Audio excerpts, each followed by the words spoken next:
Bonjour à tous et bienvenue sur boursicoté.com pour cette nouvelle analyse technique Forex, matières premières et crypto-monnaies. Donc la paire de devises euro-dollar se stabilise ici au-dessus de cette zone des 1.1240, zone qui a été cassée ici et qui agit depuis comme zone de support, notamment sur cette séance ici que nous avions eu vendredi dernier. Donc malgré la phase de baisse que nous avons, on reste au-dessus de cette zone, donc on a toujours ici des attaques sur la bolle supérieure, toujours bien au-dessus de la moyenne mobile 20 exponentielle. Et donc toujours une dynamique haussière. Au vu de la configuration des indicateurs, on peut s'attendre à une petite phase de consolidation ici en direction des 1.1090. Tant que cette zone n'est pas cassée à la baisse, il n'y a aucune remise en cause de la dynamique de fond qui reste donc positive et haussière, alors qu'une rupture ici à la hausse de la zone des 1.1480, eh bien nous pourrait nous faire viser ici 1.1655 voire 1.1750. La paire de devises livre sterling contre dollar américain donc confirme la cassure ici de la zone des 1,3140.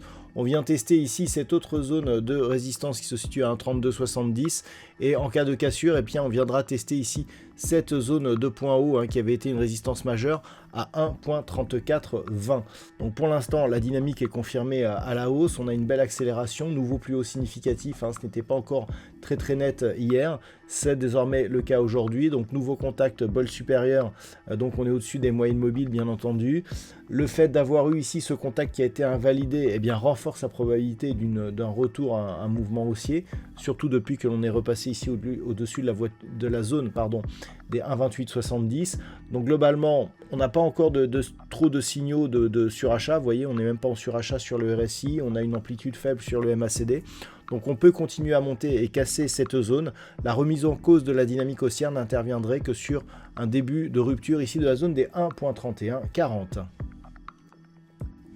Sur l'or, nous sommes là aussi dans une phase de stabilisation après sa dernière dynamique ici qui a permis une rupture de la zone des 3166 $ l'once. Eh bien, on se stabilise ici autour des 3220. Donc on est toujours dans une dynamique qui est haussière. L'ancienne phase aussi de consolidation n'est venue que valider ici une ancienne résistance comme zone de support. On a désormais cassé l'ancienne zone de support ici proche des 3166 $ l'once. On se stabilise juste au-dessus. Au niveau des indicateurs, on peut avoir une amplitude encore, un mouvement de poursuite. Attention, si on se retournait ici à partir de cette zone de point haut, puisqu'il y a 3 points hauts assez proches sur ces 3 bougies, on aurait des signaux de divergence, notamment vous voyez au niveau du RSI, divergence baissière ici, on a un nouveau plus haut, alors qu'au niveau du RSI, on n'a pas de nouveau plus haut.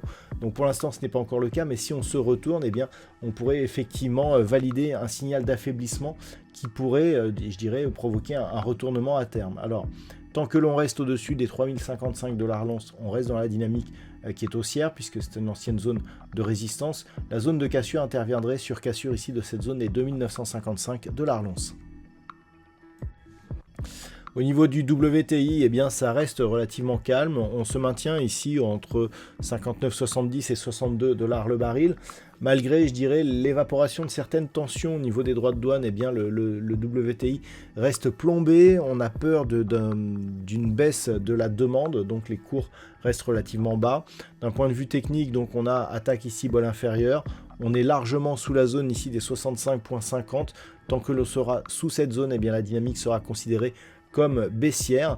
Attention, une rupture ici des 56,60 eh bien, pourrait nous emmener sur des niveaux bien inférieurs. Par exemple, la prochaine zone de support qui se situe à 53,20 $ le baril. Donc on reste baissier malgré la phase de neutralisation actuelle sur le brut léger américain.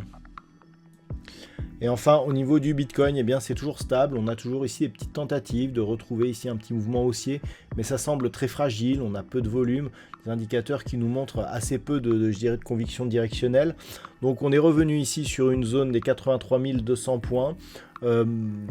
Tant que l'on est au-dessus, on pourra dire que c'est légèrement haussier. Ça fait quelques jours ici que l'on se promène au-dessus de la moyenne mobile 20 exponentielle. Là, on inscrit un nouveau plus haut, mais il n'y a pas de confirmation. On aurait un signal aussi un peu plus puissant sur rupture de cette zone ici des 89 100 $ pour un Bitcoin. Mais pour l'instant, ça ressemble plus à une sortie ici de cette dynamique baissière pour un biais un peu plus neutre, avant ici éventuellement de connaître un signal de retournement à la hausse. Voilà donc ce que l'on peut dire sur l'analyse technique de ces principaux actifs de marché. Je vous souhaite de passer une très bonne soirée. On se retrouve dès demain pour d'autres analyses techniques, toujours sur le site boursicoté.com.